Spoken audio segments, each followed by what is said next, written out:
mga kaidol na ay tao ba nga nagkaonas kalsada daplin suluoy man tanahon mga kaidol. So akong duolon mga kaidol, akong pangutanon kung taga-asa ni mga kaidol. So mga kaidol, tabok dami.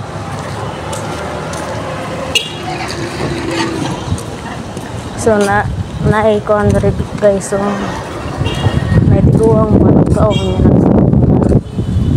Asa pa daw ya?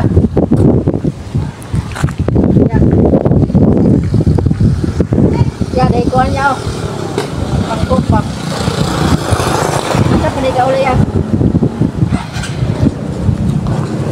So mga kaidol, akong gipangutan na ba kung taga-asa siya. So karon mga kaidol, pag humandawat sa akong gihatag nga gamay nga kwarta mga kaidol, naluoy lang ko mga kaidol akong gihatagan.